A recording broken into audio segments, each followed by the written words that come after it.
Bonjour à tous. Dans cette vidéo, nous allons présenter la méta-heuristique PSO.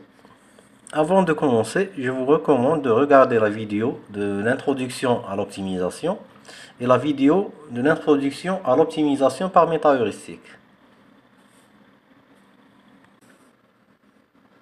Dans tous les domaines, il y a toujours un besoin de trouver des solutions optimales, telles que minimiser les coûts, maximiser les profits ou maximiser la production, etc. L'optimisation est la recherche de la meilleure solution pour un problème donné, à partir d'un ensemble fini ou infini d'alternatives possibles. Dans le cas le plus simple, un problème d'optimisation consiste à maximiser ou minimiser une fonction mathématique, modélisée à partir d'un problème réel. C'est-à-dire trouver les valeurs des paramètres qui donnent le maximum de cette fonction dans le cas d'un objectif de maximisation, ou qui donnent le minimum de cette fonction dans le cas d'un objectif de minimisation. Alors, une fonction objectif sera conçue pour qu'elle puisse nous révéler la qualité d'une solution donnée. C'est-à-dire, en fournissant une solution X, on peut connaître la qualité de cette solution grâce à la fonction objectif. Maintenant, la question qui se pose, quelle est la solution qui donne la plus grande valeur ou la plus petite de cette fonction? Alors, comment procéder pour trouver la meilleure solution? En testant toutes les solutions XI, cette méthode n'est pas pratique dans le cas où le nombre des XI est très élevé. Ça va prendre beaucoup de temps en évaluant à chaque fois une solution donnée. Encore plus, si les XI présentent une infinité de solutions, il est impossible de parcourir toutes les solutions candidates XI. Pour cela, l'objectif de l'optimisation est d'utiliser des techniques de recherche adaptées qui permettent de chercher la meilleure solution d'une manière efficace. Inspiré du comportement animal, Eberhardt et Kennedy ont proposé en 1995 une méthode d'optimisation appelée Particle Swarm Optimization, PSO. Dans cette approche, un essaim de particules explore simultanément l'espace de recherche d'un problème dans le but de trouver la configuration optimale globale. Le mouvement des particules est similaire à celui d'une volée d'oiseaux. Dans cet exemple, on suppose que les oiseaux se déplacent en suivant l'individu du groupe qui connaît le chemin vers l'optimum, qui peut être une source de nourriture par exemple. De plus, les individus suivent également leur instinct et intègrent les connaissances qu'ils ont sur l'optimum dans leur mouvement. PSO est une méthode à base de population. Dans la phase d'initialisation de l'algorithme, les particules peuvent être réparties de manière aléatoire dans l'espace de recherche et reçoivent une vitesse initiale nulle. À chaque itération, n solutions candidates représentées par des positions des particules sont générées. Et l'ensemble de solutions est utilisé pour construire la génération suivante en se déplaçant dans l'espace de recherche selon les formules que nous allons présenter par la suite. Le processus de cette deuxième phase s'arrête après plusieurs itérations de déplacement des particules. Cette condition d'arrêt peut être définie par l'utilisateur. Par exemple, le processus de recherche peut s'arrêter après un nombre bien déterminé d'itérations, ou après qu'une solution avec une certaine qualité soit atteinte, etc. Dans PSO, la position xi de chaque particule i correspond à une solution possible du problème, avec fitness fxi. À chaque itération de l'algorithme de recherche, les particules se déplacent en fonction de leur vitesse vi. Dans la méthode PSO, deux quantités, xi_best et gbest, doivent être définies et mises à jour à chaque itération. Le premier, xi_best, appelé meilleure locale, correspond à la meilleure position visitée par la particule U et I depuis le début de la recherche jusqu'à l'itération t. La deuxième quantité, c'est gbest, appelée meilleure globale, est la meilleure position trouvée par la population dans son ensemble jusqu'à l'itération t. Par conséquent, le déplacement des particules dans PSO est déterminé par trois contributions. En premier lieu, il existe un terme rendant compte de l'inertie des particules. Ce terme tend à les maintenir sur leur trajectoire actuelle. Deuxièmement, elles sont attirées par G-best, la meilleure position globale. Et troisièmement, elles sont également attirées par leur meilleure position XI-best. Mathématiquement, le mouvement d'une particule d'une itération à l'autre est décrit par les formules suivantes, où oméga, C1 et C2 sont des constantes à spécifier. R1 et R2 sont des nombres aléatoires uniformément répartis dans l'intervalle 0 et 1. Il est important de préciser qu'un nombre aléatoire différent est utilisé pour chaque composante de vitesse.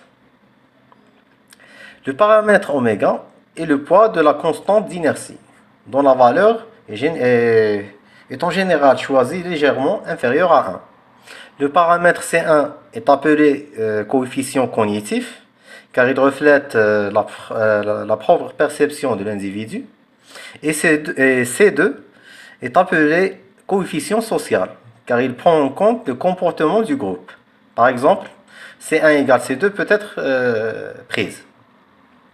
Ces formules montrent clairement qu'il est nécessaire de travailler dans un espace de recherche dans lequel les opérateurs arithmétiques de somme et de produit ont un sens. Si les variables problématiques représentent des nombres discrets, il est possible de travailler temporairement avec des nombres réels, puis arrondir les résultats. Alors, nous allons expliquer en détail les différents paramètres de PSO. Le PSO de base est influencé par plusieurs paramètres de contrôle, à savoir le nombre de particules, le nombre d'itérations, les coefficients d'accélération C1 et C2, le poids d'inertie et le serrage de vitesse. Nous allons discuter chaque paramètre à part. Alors, la taille de l'essaim, c'est le nombre de particules de l'essaim. Plus il y a de particules dans l'essaim, plus la diversité initiale de l'essaim est grande, à condition qu'un bon schéma d'initialisation uniforme soit utilisé pour initialiser les particules. Un grand essaim permet de couvrir de plus grandes parties de l'espace de recherche par itération. Il est également vrai que plus de particules peuvent conduire à moins d'itérations pour atteindre une bonne solution, par rapport à des essaims plus petits. Il a été démontré dans un certain nombre d'études empiriques que le PSO a la capacité de trouver des solutions optimales avec de petites tailles d'essaim, allant de 10 à 30 particules. Mais la taille optimale de l'essaim dépend généralement du problème. Le nombre d'itérations représente le nombre de déplacements que les particules vont effectuer. Pour parvenir à une bonne solution, le nombre d'itérations dépend également du problème. Trop peu d'itérations peut mettre fin à la recherche prématurément. Un nombre trop important d'itérations a pour conséquence une complexité de calcul supplémentaire inutile. Bien sûr, c'est la seule condition d'arrêt est le nombre d'itérations. Les coefficients d'accélération C1 et C2, ainsi que les vecteurs aléatoires R1 et R2, contrôlent l'influence stochastique des composantes cognitives et sociales sur la vitesse globale d'une particule. Les constantes C1 et C2 sont également appelées paramètres de confiance, où C1 exprime la confiance qu'une particule a en elle-même, tandis que C2 exprime la confiance qu'une particule a envers ses voisins.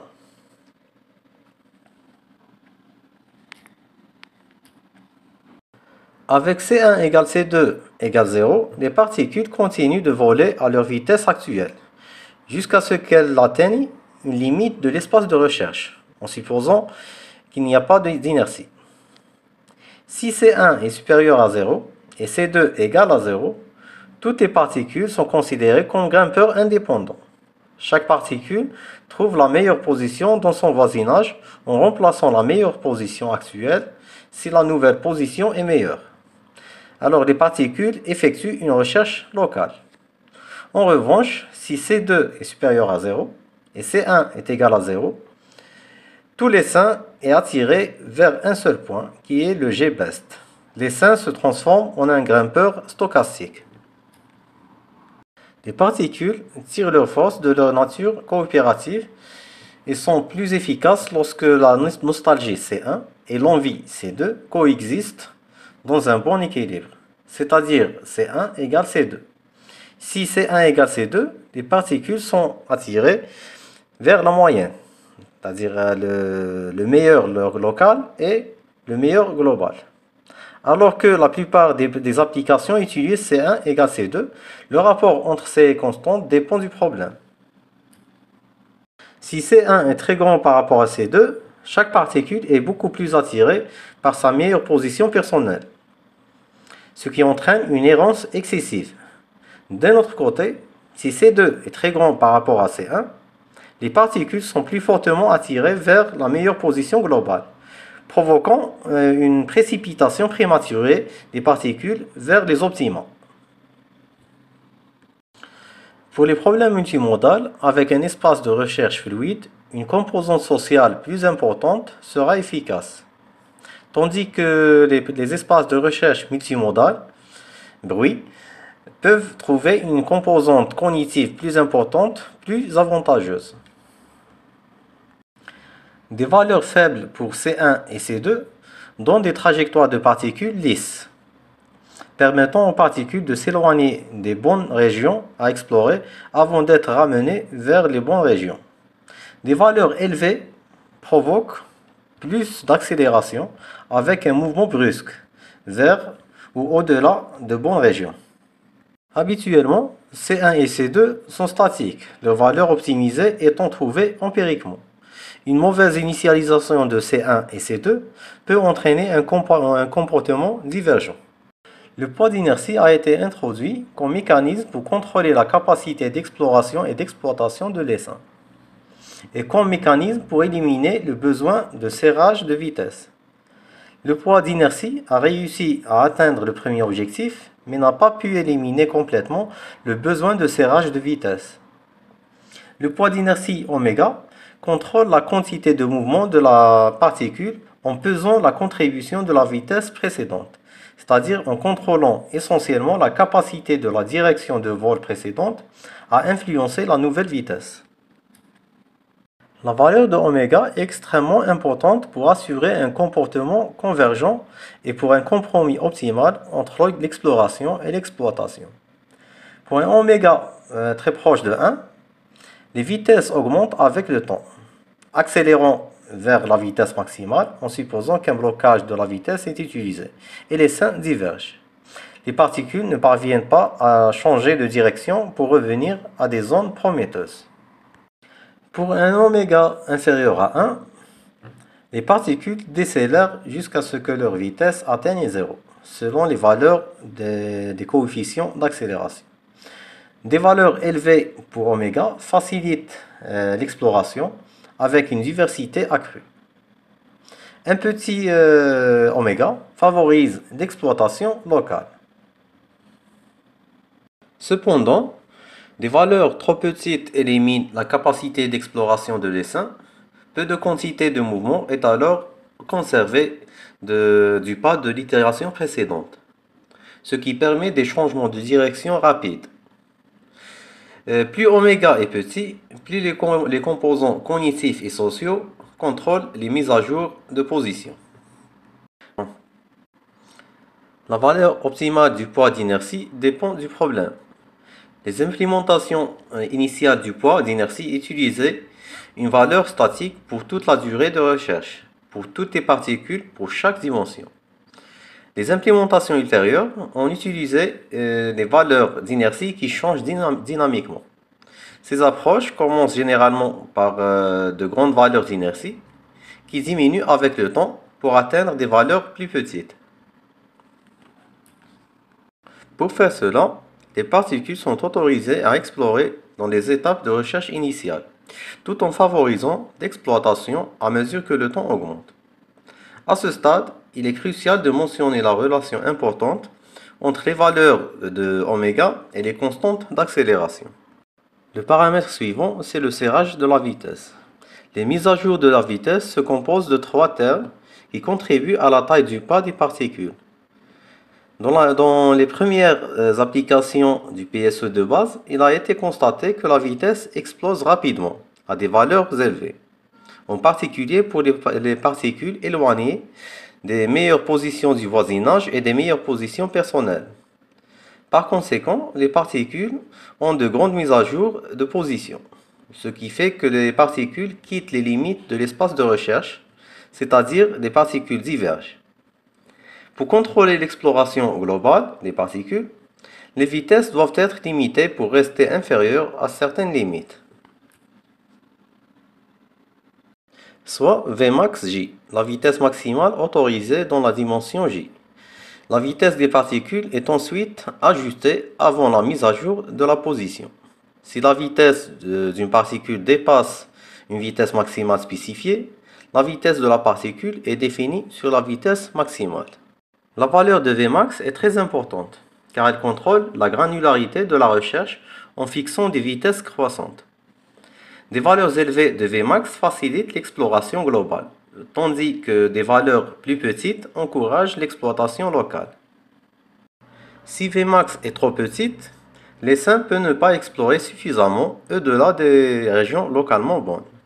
De plus, des valeurs trop petites pour Vmax augmentent le nombre d'itérations pour atteindre un optimum. Encore, l'essaim peut être piégé dans un optimum local, sans aucun moyen de s'échapper. Par contre, des valeurs trop grandes de Vmax risquent de manquer une bonne région. Les particules peuvent sauter par-dessus de bonnes solutions et continuent à chercher des régions infructueuses de l'espace de recherche.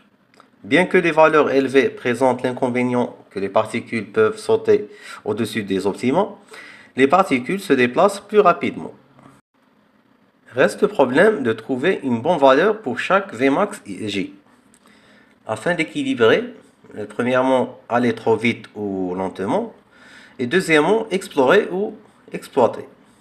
Habituellement, les valeurs Vmax j sont sélectionnées pour être une fraction du domaine de chaque dimension de l'espace de recherche, où Xmax j et Xmin j sont respectivement les valeurs maximales et minimales du domaine de X dans la dimension j, et delta appartient au domaine 0,1. La valeur de delta dépend du problème, comme cela a été prouvé dans un certain nombre d'études empiriques.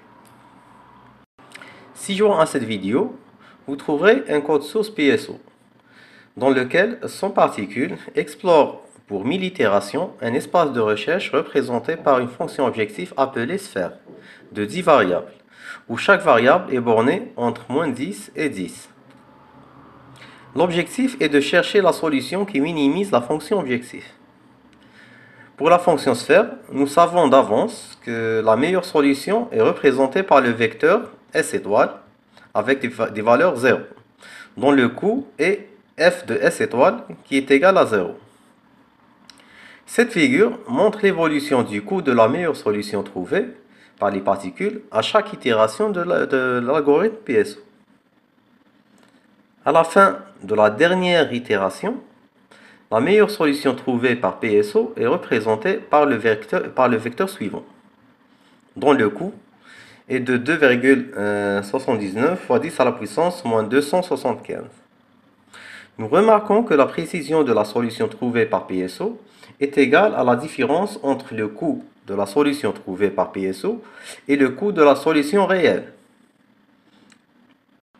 Dans cette vidéo, nous avons présenté l'optimisation par la méta-heuristique PSO.